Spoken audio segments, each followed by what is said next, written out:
My next guest returns to the cage after a successful night at Fury Pro Grappling when he faces New York's Justin Meyers at CFFC 129. He is Cam Scalio. How's it going, Cam? Good, man. How are you? Can't complain. So we ran into each other down in Tunica. Fun experience. You got the dub down there. That's about where my compliments end about Tunica. Yeah. The venue was nice. The people were nice. Mississippi can stay where it is. Yeah. But then so you got the win over Sean Murphy. Oh, no, I lied. You were not on that card. That was Parker. Yeah. I was at Parks. Yes. So there was restart that. You were supposed to be on Tunica. Yeah. That's when you found out commissions are stupid. Yeah. Give a rundown about what happened with the commission there, so I don't have to hit record again. Yeah. So basically, the fight was booked. We were ready to go. I was in training camp, and then a couple weeks out, we got notified that the commissioner was basically saying that I was still under suspension. Now, at this point, I had been cleared by my surgeon for, I want to say, like 3-4 months. And the Pennsylvania commissioner was like, yeah, I don't care. You're not, which, and again, I'm still learning the ropes, obviously, but to me, I was like, wait a minute, the fight's going to be in Mississippi. Why does the Pennsylvania commissioner even have any kind of input in this? But at the end of the day, I don't make the rules. And so we had to scrap the fight. So, and what the crazy part was that if he suspended me a year from the injury or from the surgery, it was legitimately, the fight was going to be 5 days before that suspension was up, and still would not sign off on it. So, I can only work with what I got, So, thankfully we were able to turn around and get one in September. But unfortunately, yeah, the one at Tunica was a scrap. Yeah, and that opponent eventually went pro, beat Rampage's son, and then I think he came back, I think, with CFFC as well. Oh, wow. Yeah, so we did see you in September, actually in the cage, not outside of the cage like I fucked up in the intro. And you did beat Justin Meyers there. Sean Murphy there. I have notes all over here. And that was a great one. I think it was like a first round finish. Or was that the third round? Third round, yeah. And I was cage side. It was September, long time ago. Yeah. But that took you down up to I think it's like 5-2 now. Yeah. That's one thing I don't have noted. And now you actually do face Justin Meyers, the actual name I keep saying. Were there plans to try to get back sooner? Like you hit September, there was a card in December. Was there any plans? I know AC doesn't have Amis on the card, but were there any plans at all? Yeah, absolutely. So that was, we were gonna try, and even talked with Rob about something. There was something a couple weeks after that fight. What ended up happening though was that Eddie was coming back from his surgery and was about to fight. So anytime one or a handful of us are fighting, like we all kind of, the whole team, just everyone in the gym, even the people that aren't fighting, we all come together and kind of rally behind those guys. So that was kind of the approach that we were all taking with Eddie. He was supposed to fight in December on that AC card. So we kind of shifted focus to get him ready. So I knew at that point I probably wasn't going to be fighting until the new year. So yeah, we were started to get Eddie ready. And then unfortunately he sustained an injury in sparring and required another surgery. Yeah, it was super unfortunate. But yeah, that was kind of the reason it has been since September. Cause I've always been, and you can go back and look at my record and everything. Like I want to be active. I want to fight every opportunity. I want to compete every chance I get. My first year of competing, it might've been just over a year, like a year and a couple weeks maybe, but I had 6 fights inside a year's time. So when I'm healthy, I want to get after it and get, start racking them up. So, yeah, that was the goal once I recovered from my injury. But then again, like I said, we were shifting focus to get Eddie ready. But now, yeah, now I plan to stay active this year. Awesome. And at 5-2, is this rules under the advanced amateur rules? Like, do you still have the shin guards? Like, what's the difference in your match? Yeah, so in Pennsylvania, it is so now it's 3 3-minute rounds, no shin guards, and I can ground and pound, but I'm not allowed to elbow, which is kind of annoying, but is what it is. And you, even though you don't have shin guards on now, you still can't throw head kicks. The rules are kind of wonky. I don't really know who makes these rules. Because if you think about some of them, like the whole shin guards thing, if you can't kick to the head anyway, why are you even wearing shin guards in the first place? And then you can take them off. You still can't kick to the head. I'm ready to turn pro soon. So but thankfully won't have to deal with this too much longer. Yeah, then you go pro and you bring in the elbows, you bring in the knees, the head kicks, the actual ground and pound to the head. Yeah. I know that's like a stance too. You can ground and pound, but to the body. Yeah, so an advanced amateur, though, I can ground and pound to the head. I just can't elbow to the head. Which that makes sense to somebody, I guess. Yeah, right. Yeah, it's just annoying because, like, some of the positions I get to, short elbows would be so effective, whereas, like, to posture up to be able to throw a punch that's going to have any kind of significance behind it, you're giving up so much space.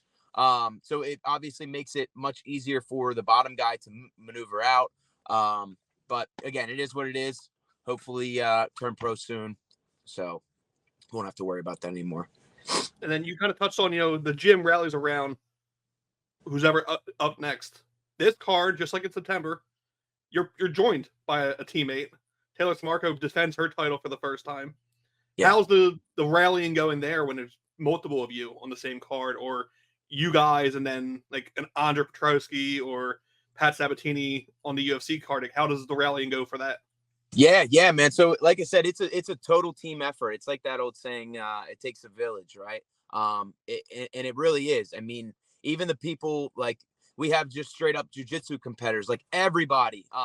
Yesterday after sparring, Eddie put Taylor and I through these brutal circuits he puts us on. We're on the assault bike, and then he's screaming for us to jump off, do this, pads, wrestling, whatever. So the mats are still full even after sparring, with people staying to either one, kind of just get the energy up, two, they're jumping in to help us with the wrestling or whatnot. So again, it's a total team effort. Everyone is there. The energy's high, morale's high. It's definitely something to see for sure. It's really cool. And then, you mentioned wrestling there. So obviously high school, you were a wrestler. You went out to Kutztown afterwards too. What led you into MMA, going from wrestling into MMA? Yeah, so where I grew up in South Central Pennsylvania, and as I'm sure you're aware of, Pennsylvania is like at the top with regard to high school wrestling. And the area that I grew up in was no different. We were loaded. So I've been watching UFC since I was a little kid, and was always fascinated by it, always wanted to do it. But where I grew up, it's pretty rural. There weren't really any jiu-jitsu gyms, any MMA gyms. So the closest thing to it was wrestling. So I was like, you know what, I'll do wrestling. So I started wrestling, then went on to wrestle at Kutztown, which is where I actually met Andre. My first year at Kutztown was his first year at Kutztown, but he had already been wrestling in college. He wrestled a year or two at UNC, and then it transferred and wrestled at Bloom for a year, and then made his way to Kutztown. So he was ineligible that year, kind of took me under his wing. And we would always talk about fighting when we were done. And basically he graduated, and I would go to all of his early amateur fights. And then a couple years later, I ended up graduating. He's like, listen, man, if you want to fight, like, you need to come out to Philly. So I was like, all right, say no more. Moved out to Philly. And and it took off from there. Yeah, he's been one to watch. I caught him through his amateur career too. And, obviously you guys had much closer, but it was cool to see him go from like the Art of War cage to a pro to LFA, then into like Ultimate Fighter, and now where he is now. Yeah. But yeah, I was curious how you went from, because I'm near York, PA, so I'm not where you grew up at. Yeah, okay. So I grew up. I was born and raised closer to Philly, so like I had that connection. Actually grew up where Pat is from. Oh wow, wrestling. Okay. Yeah. So when I saw that you were out from my way and you made it out to now even over in Jersey, it was like, how the hell did this happen?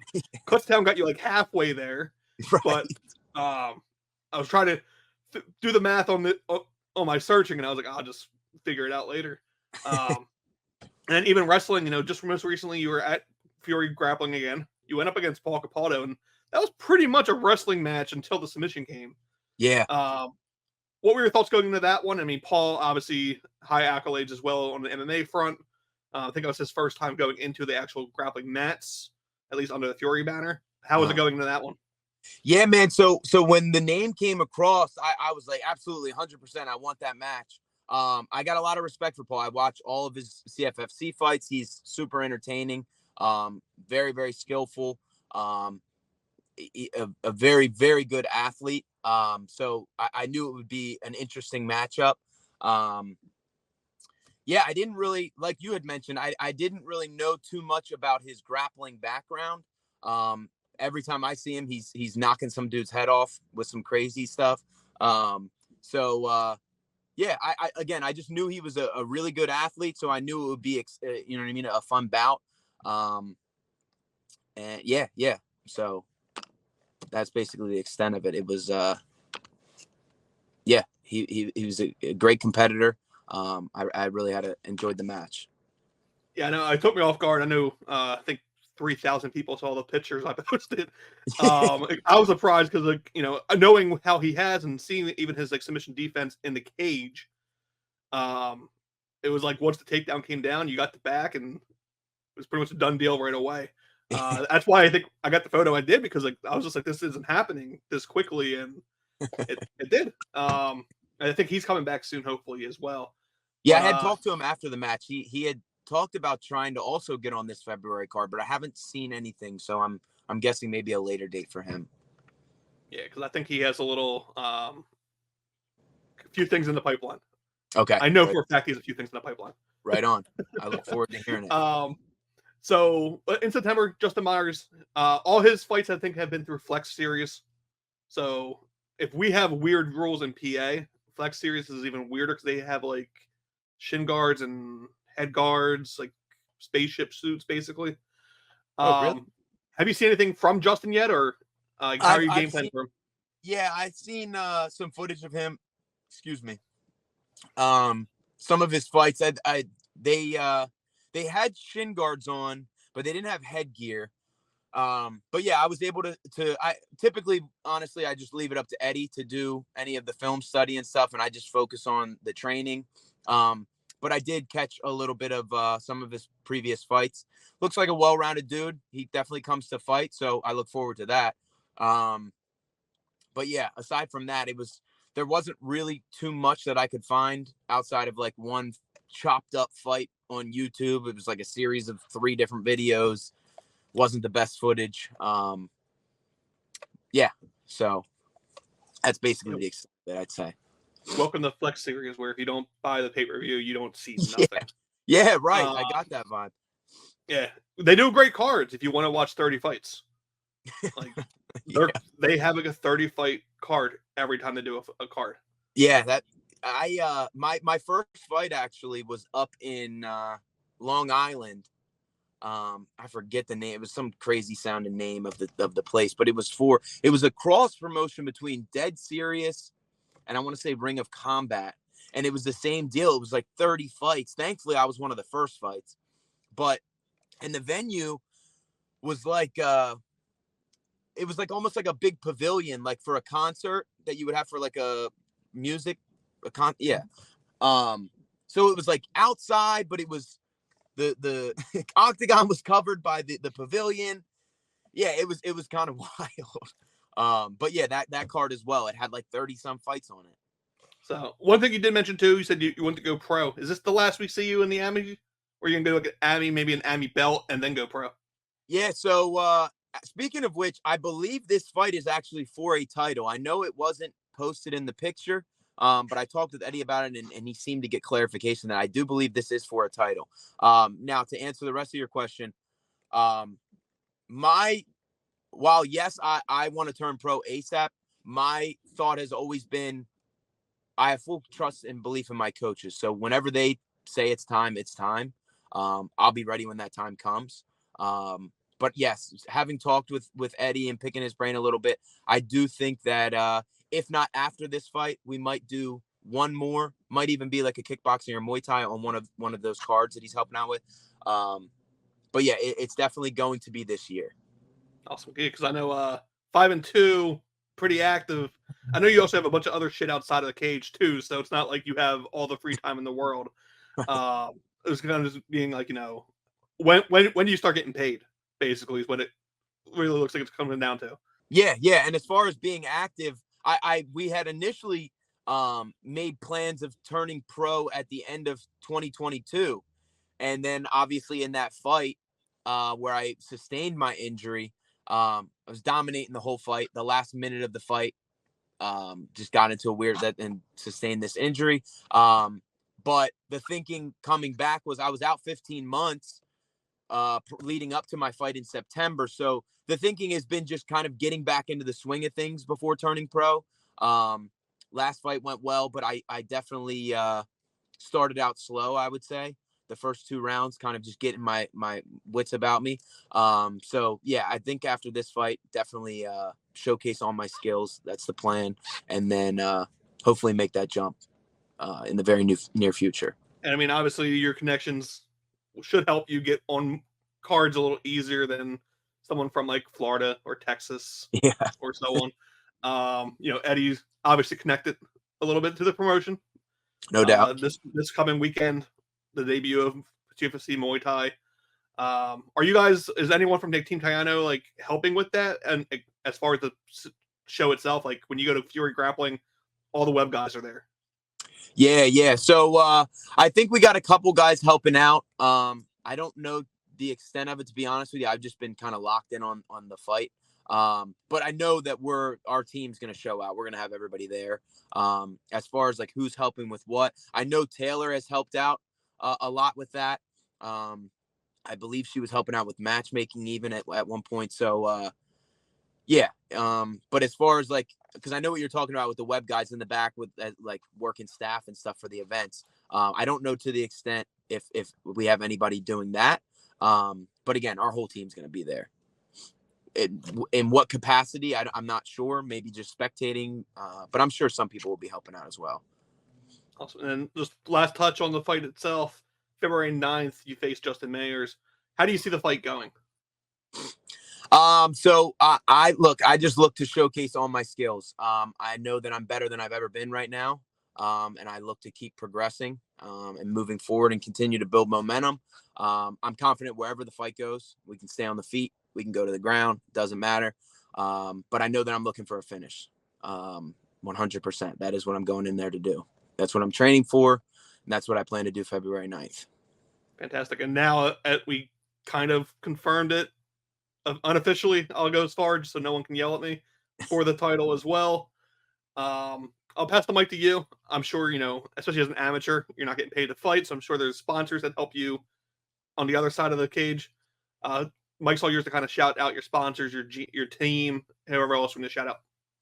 Yeah. So as far as sponsors go, J&J, Lou Guzzo Law, a good friend of mine, Colin Cronin, has he makes wrestling shoes, Cronin Customs. Who else we got? I know I'm going to forget some.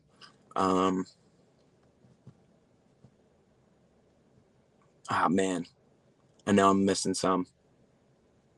Yeah, sorry. I don't want to waste time. So maybe they'll come to me. But aside from that, man, just my teammates, my coaches, everybody that's put time into me. I'm so fortunate the position that I'm in right now.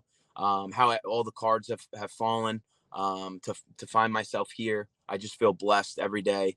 My mom for sticking by me all along the way. I know it's not easy as a mother seeing your kid get in there and get somebody throwing punches at his face. So her support is unwavering. I'm super blessed to have her. And yeah, just like I said, all my supporters, I'm eternally grateful to you guys. Everybody that shows love, buys tickets, comes to the events, sends me messages, means the world to me. So I look forward to making them all proud February 9th.